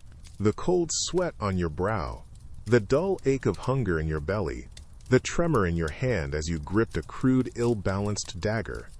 These visceral realities often fade from the grand tapestry of history. They become inconvenient details, perhaps, in a story yearning for a different kind of shape, a more thrilling silhouette. Instead, the figure of the assassin, as centuries unspool, begins to shimmer. Like a heat haze on a distant road, the truth blurs, and a more romantic, exciting image takes its place. You, the desperate soul clinging to the edges of society, are slowly recast. No longer just a brutal, often expendable tool, but a master of silent arts, a shadowy avenger, perhaps even a figure of rebellion draped in a cloak of midnight velvet. The smell of unwashed fear and stale ale that might have clung to your clothes is replaced by the imagined scent of night-blooming jasmine or the metallic tang of adventure. Ballads are sung, not of your likely end in a muddy ditch, unknown and unmourned, but of your impossible feats, your spectral comings and goings.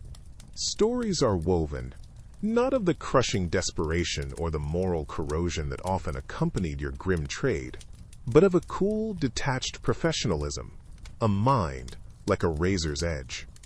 It's a strange alchemy, how the grim, brutal existence, the life of a terrified human being, often manipulated and quickly discarded, is polished into something almost admirable, something darkly thrilling. The true suffering, the sheer, grinding awfulness of it all, gets buried under layers of exciting fiction, obscuring the desperate face that once looked out from the deepest shadows. And so, the assassin's true story becomes a footnote, a whisper almost lost beneath the louder tales of daring and cunning. But if we listen closely, past the embellished chronicles, we hear a different narrative. It's a colder, more unsettling account, one that serves as a stark, somber reminder of the world that birthed such a profession. These figures, often romanticized, were in truth cogs in a much larger, grimmer machine. Their shadowy existence, a direct reflection of the dark undercurrents that churned beneath the surface of medieval society. Imagine for a moment the pervasive chill of that era. A time when power was often seized and maintained, not by grand pronouncements, but by whispered orders in torchlit antechambers, the rustle of a heavy cloak in a darkened alley, the sudden silence where there should be sound. These were the subtle languages of influence and fear. Desperation, too, was a potent force, pushing individuals to extreme measures, whether to protect what little they had or to climb a perilous social ladder. The assassin, then, was not merely an agent of death, but a symptom of a society where life could be terrifyingly cheap and trust a fragile, easily shattered commodity. Their lives, shrouded and often short, stand as a quiet, cautionary monument. They speak of a human capacity for ruthlessness, certainly, but also of the profound anxieties and the stark inequalities that could push individuals to such brutal extremes. It's a sobering thought that such desperation and cruelty could be so deeply woven into the fabric of everyday power, a chilling echo from a time when shadows held very real teeth, and survival often meant embracing the darkness yourself. And so, as those chilling echoes from the past begin to soften, to recede into the quiet hum of centuries gone by, we are left with a profound and almost tangible silence. This isn't just the quiet of a world before constant noise. It's the specific, deep silence that shrouds the countless individuals who walked these shadowed paths. Imagine for a moment trying to trace one of them through the dusty annals of history. You'd find records of battles, of treaties signed in grand halls, of kings and queens whose portraits still gaze from castle walls. But of the assassin, the quiet hand that tipped the scales, likely nothing. A whisper, perhaps, in a frightened letter, a coded message, but rarely a name, almost never a face. Their very profession demanded this erasure. To be known was to be vulnerable, to be caught. So they cultivated anonymity like a protective cloak, a second skin woven from shadows and whispers. Their lives were spent in the margins, their names deliberately unrecorded, their deeds often attributed to ill fortune, sudden sickness, or the nebulous will of God. Think of the sheer weight of those unwritten stories, each one a life lived, with its own quiet hopes, its private fears, its reasons desperate or calculated for choosing such a perilous existence. These weren't abstract figures.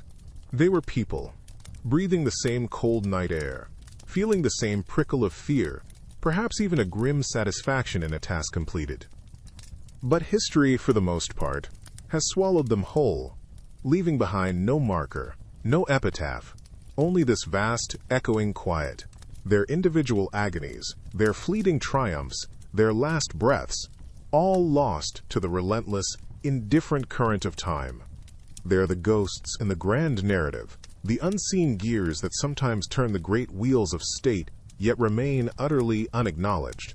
And as we drift towards sleep, it's perhaps worth a moment to consider this immense, unrecorded silence, the collective sigh of so many lives lived in the deepest, most dangerous shadows, their true stories now and forever, simply gone. Thank you for joining us on Restful Historian.